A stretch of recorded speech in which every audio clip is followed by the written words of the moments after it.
Shadow Soldier, an article by Leslie Simpson, Hamilton Spectator, November 2nd, 1996. Scott Bowman commands the country's only private military-style boarding school with the skill of a seasoned field general. For a man with no service in the regular Canadian Armed Forces, he has built an extraordinary success.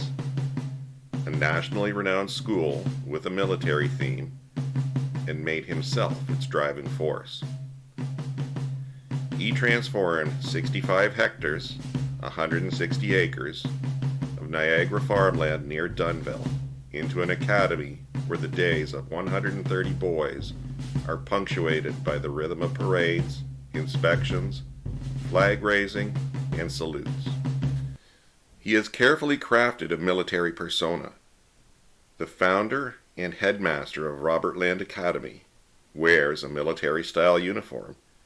Students salute him. He is known as Major Bowman. At 45, he is in the enviable position of being able to refuse parents willing to pay $20,400 a year for tuition and board at the academy. Not every applicant gets in, and there are many grateful graduates and parents who credit the school, the staff, and Major Bowman personally as the turning point in their lives. So who is Scott Bowman, the man who has built such a legacy? Many people who have dealt with Scott Bowman at Robert Land come away with the impression he does indeed have a military background. That was the conclusion Gary Carr, Tory MPP for Oakville South, reached during a tour of the school as the co-chair of the province's strict discipline task force. The province has been interested in the school as a model for the new programs for troubled youth. As we went through there, I assumed he was a military man, said Mr. Carr. He introduced himself as Major Bowman. He said he had been in the military. Mr. Carr was not alone. I was impressed with Major Bowman, said Andrew Duncanson, a retired major with the Royal Regiment of Canada, who accompanied his daughter, Mrs. Hood, and her son to the school for the first meeting. He was a soldier once. I was a soldier once. Mrs. Hood said she was impressed with Major Bowman from the start. I remember thinking he was in the Secret Service, and that's tough to get into. That's good. He's smart, she said. She said Major Bowman and her father swapped stories about their military backgrounds. Jerry Sway, a Hamilton lawyer and volunteer member of the Academy's Board of Governors, says Major Bowman is magnificent. He's phenomenal, citing his NATO intelligence work and affiliation with the armed forces. In a series of interviews with The Spectator, Major Bowman made various references to work as an intelligence officer for NATO and work for Israelis that took him to Lebanon. He said his own body bears a bullet hole and 400 stitches.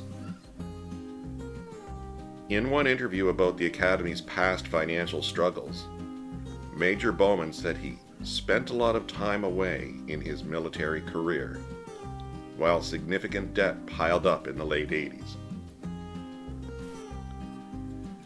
When first asked about his background, Major Bowman said he had worked for NATO in an intelligence capacity, but refused to go into detail. When asked about his military background during a tour of the Academy, Mr. Bowman said he had worked for the Israelis, again insisting he could not discuss the nature of the work or for whom he worked. In another interview, Major Bowman said his career activities had been so sensitive that any records would have been destroyed. He explained that he was working when the political landscape was much different, due to Soviet infiltration, as he put it, At the end of the tour of the Academy on September 26, the Spectator asked Major Bowman for a copy of his resume. He obliged, penciling in updated ages for himself and his children on the one-page document which bore his name at the top, before handing it to the reporter. The resume paints the portrait of an emerging author, academic, guest lecturer, someone experienced in international intelligence, who is also the founder of the Robert Land Academy. It stated Major Bowman had earned a Bachelor of Physical Education from McMaster University in 1972, and in 1983, Philosophy, M.A. pending, from the same institution. The resume claimed 20 years of service with NATO intelligence from 1972 to 1992 in Southeast Asia, the Middle East, and Europe. The resume further listed Major Bowman as a guest lecturer at the American School of Strategic Studies and the Israeli School of Strategic Studies. And it stated he was author of 2 books, historical fiction called Under Authority, and a contemporary suspense novel called Dark and Dirty. Checks on the claims came up empty, however. A spokesperson for NATO in Brussels said the organization has no record of Scott Bowman on its payroll. Harold Bungarten, head of media relations, said NATO has no centralized unit that operates independently. Rather, he said, employees are seconded by their national governments from their respective armed forces. He stated that anyone who has worked for NATO for more than 10 years is entitled to a pension and should be able to produce either a salary slip or a letter of recommendation. Major Bowman was unable to supply either. Lieutenant Paul Saguna of the Department of National Defense in Ottawa said Major Bowman has no service record with the regular Canadian forces. His rank stems from his position as the commanding officer of Robert Land's Cadet Corps, Lieutenant Saguna said. The Spectator could not locate either the American School of Strategic Studies, which Major Bowman said was in Harrisburg, Pennsylvania, or the Israeli School of Strategic Studies in Tel Aviv. Rana Balot, spokesperson for the respected Center for Strategic and International Studies in Washington, D.C., said she has no knowledge of the American school. And Dr. Ephraim Kam, deputy head of the Jaffe Center for Strategic Affairs in Tel Aviv, says he has never heard of the Israeli school. Anyone who has served with the Israeli Defense Forces should be able to provide military release papers, said Sharon Grinkel, IDF's head of media relations for the foreign press. When asked about the apparent discrepancies, Major Bowman initially defended the resume. He said he had been involved in intelligence collecting work that was NATO sanctioned. That's mine. You asked me for it. I gave it to you. I did not give it to you with this in mind, this intent. He explained that his CV has things that don't process through the standard means.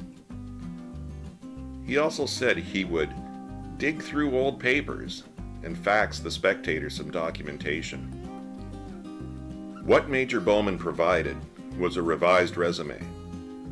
In an accompanying letter, he said the first resume was the wrong one. It represents the thoughts that would comprise part of a fictional novel that John Lee and I wrote. We had not invented the name of the character at the time, and the document you received was the proposed CV of that character, the letter stated. Major Bowman apologized for the error. The revised resume makes no mention of NATO service, guest lectureship, or published books. The only reference to military service is Major Bowman's work with the Cadet Corps. The revised document notes that Major Bowman attended McMaster University but left in 1972 before obtaining a degree.